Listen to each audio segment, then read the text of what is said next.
Mga wa malakip sa master list sa mga makadawat sa financial assistance nga 5,000 pesos midagsa sa CSWD Lapu-Lapu City. Samtang Mayor Junard Ahongchan nagduda nga may bulok politika ang pagsangat og reklamo bato kaniya sa mga biktima sa Bagyong Odette ngadto sa Ombudsman. Si Luan Mirundina adunay live report. May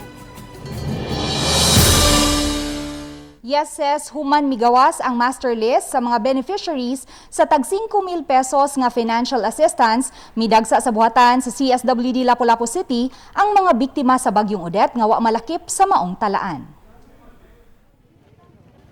Pasado alas 7 ganihang buntag, ingon niini kataas ang linya sa mga biktima sa Bagyong Odette nga wa malakip sa master list. Matag usa kanila, may dalang Certificate of Residency and Indigency nga magpamatuod nga sila kalipikado nga makadawat sa financial assistance. Sama sa 21 anyos nga single mom kansang panginabuhian ang pagpamasahero gamit ang e-bike.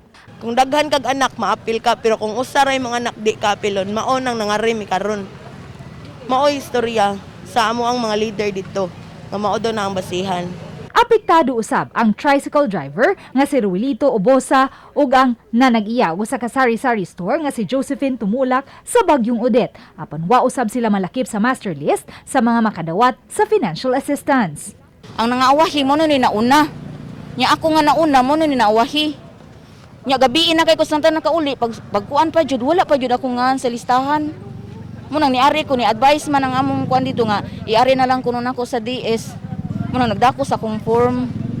Nako ini pero mako sa listahan, master list. Mo nangingari ko, ako na ipacheck.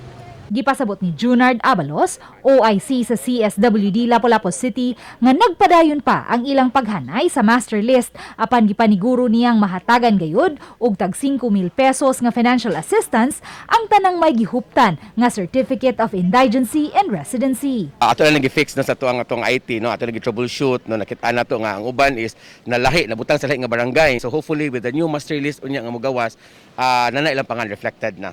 Di mag-uol, yes. For as long as na sila adto, di ta mag-uol, kay matagaan gid sila.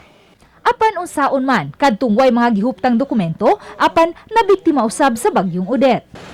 Sa mga wa malakip sa master list sa mga beneficiaries sa financial assistance, matod sa pangu sa CSWD Lapu-Lapu City, nga aduna sila gimontar nga grievance center sa matag barangay aron didto mamahimo nimong duulan ug ma-verify kung angayan ka bang mahatagan sa 5,000 pesos nga financial assistance.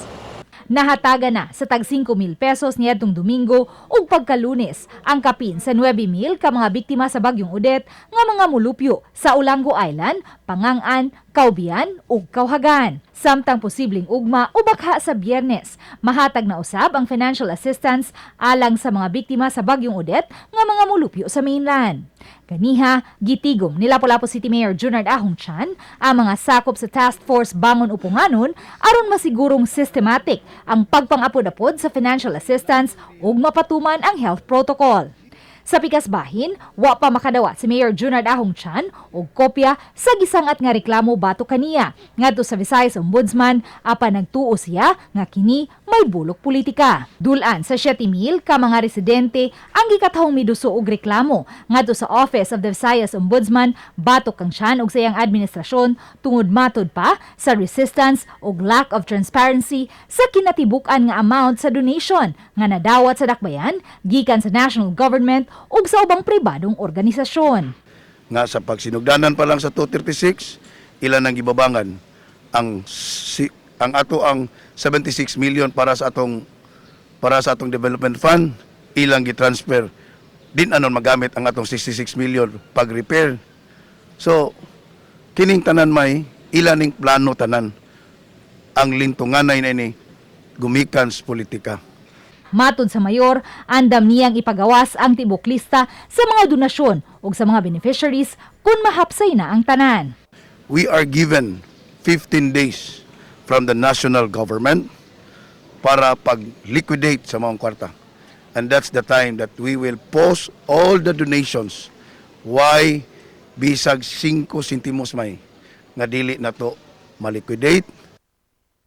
Ses aron masiguro nga mapatuman gayud ang health protocol by cluster unya ang distribution sa financial assistance ug tag 400 lang ka mga beneficiaries ang i-designate sa matag disbursing officer.